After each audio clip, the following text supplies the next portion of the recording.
अस्सलामुअलैकुम। आज मैं आप लोगों के साथ एक बार फिर बेकिंग की रेसिपी के साथ हाज़िर हूँ। मैं आज बना रही हूँ मिनी केक सैंडविचेस। ये राउंड शेप्स में होंगे और इसकी फिलिंग के लिए हमने यूज़ किया है चॉकलेट गनाश, जो क्रीम के बगैर तैयार की है। रेसिपी स्टार्ट करने से पहले अगर अब तक आपने मेरे चैनल को सब्सक्राइब नहीं किया तो प्लीज़ सब्सक्राइब कर लीजिए। तो आइए शुरू करते हैं। सबसे पहले मैं सैंडविच केक की फिलिंग रेडी कर रही हूँ ताकि ये थोड़ी ठंडी हो जाए। एक बोल में मैंने 1/4 कप दूध लिया है और इसे मैंने थोड़ा सा गर्म कर लिया था माइक्रोवेव में। इसके बाद मैंने इसके अंदर शामिल किया है डार्क चॉकलेट, जिन्हें मैंने छोटे पीसेज में कट कर लिया था। ये तकरीबन 1 कप के बराबर है और अगर आप वेट में मालूम करेंगे तो ये 200 ग्राम्स है।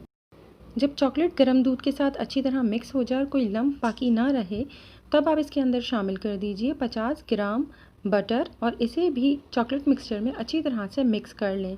इसके बाद इसे रूम टेम्परेचर पर रख दीजिए या फिर आप कुछ देर के लिए इसे फ्रिज में भी रख सकते हैं। अब केक बनाने के लिए सबसे पहले मैं ड्राई इंग्रेडिएंट्स को मिक्स कर रही हूँ। मैंने लिया है 1 कप मैदा। इसमें ऐड कर दीजिए 1 चाय का चम्मच बेकिंग पाउडर और दोनों चीज़ों को बहुत अच्छी तरह से मिक्स कर लीजिए। बेहतर है कि दोनों को एक साथ मिलाकर छान लें। अब एक अलहदा बोल में मैंने लिया है आधा कप बटर या 100 ग्राम्स और साथ इसमें शामिल कर दीजिए आधा कप घर की पिसी हुई चीनी या कैस्टर शुगर और इसे अच्छी तरह से बीट कीजिए इतनी देर तक जब तक कि ये लाइट और क्रीमी हो जाए और इसका कलर थोड़ा सा लाइट हो जाएगा और वॉल्यूम में भी ये थोड़ा बढ़ जाएगा। इसके बाद आप इसके अंदर शामिल कर दीजिए 1 अंडा और 1 चाय का चम्मच वनीला एसेंस। इसके अंदर आप चॉकलेट एसेंस का भी इस्तेमाल कर सकते हैं। दोबारा इसे अच्छी तरह से बीट कर लीजिए। यूजुअली आपने मेरी वीडियोस में देखा होगा कि मैं जब भी एग इस्तेमाल करती हूँ साथ में 1 टेबल स्पून ड्राई मिक्सचर का ऐड करती हूँ। इस तरह से मिक्सचर कर्डल नहीं होता और बिल्कुल स्मूथ रहता है। आप चाहें तो इस वक्त 1 टेबल स्पून मैदे का इसमें शामिल कर सकते हैं। जब अंडा अच्छी तरह से मिक्स हो गया तब मैंने इसमें शामिल किया है 3 खाने के चम्मच कोको पाउडर और 1/3 कप दूध और इसे भी मैं अच्छी तरह से बीट कर रही हूँ। अगर आप चाहें तो कोको पाउडर को भी मैदे के साथ अच्छी तरह से मिक्स कर लीजिए और इसके बाद ड्राई मिक्सचर को और दूध को थोड़ा थोड़ा कर इस बैटर में ऐड करते जाएं और बीट करते जाएं।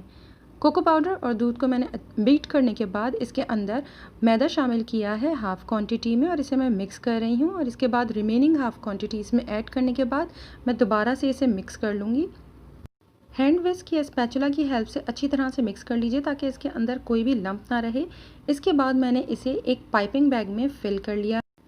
पाइपिंग बैग को किसी भी ग्लास में आप पहले चढ़ा लें और इसके बाद आप इसे फ़िल कीजिए तो इस तरह से ये काम थोड़ा ईजी हो जाता है। जिस बेकिंग पैन में आपको इसे बेक करना है उसे पहले ग्रीस कर लीजिए और बेटर है कि उसके ऊपर आप बटर पेपर लगा लें। मैंने यहाँ पर सिलिकॉन शीट का इस्तेमाल किया है। सिलिकॉन शीट को ग्रीस करने की ज़रूरत नहीं पड़ती है। इसके बाद मैंने इसके ऊपर केक बैटर को पाइप कर लिया है। कोशिश कीजिएगा कि इक्वल साइज़ के पाइप हों क्योंकि हमें इसे सैंडविच करना है। साइज़ आप अपनी मर्ज़ी के हिसाब से छोटे बड़े रख सकते हैं। मिक्सचर को पाइप करने के बाद ऊपर जो टिप बन रही है उसे आप गीली फिंगर के साथ थोड़ा सा फ्लैटन कर दीजिए और इसे 180 डिग्री के ऊपर 10 से 12 मिनट के लिए बेक कर लें।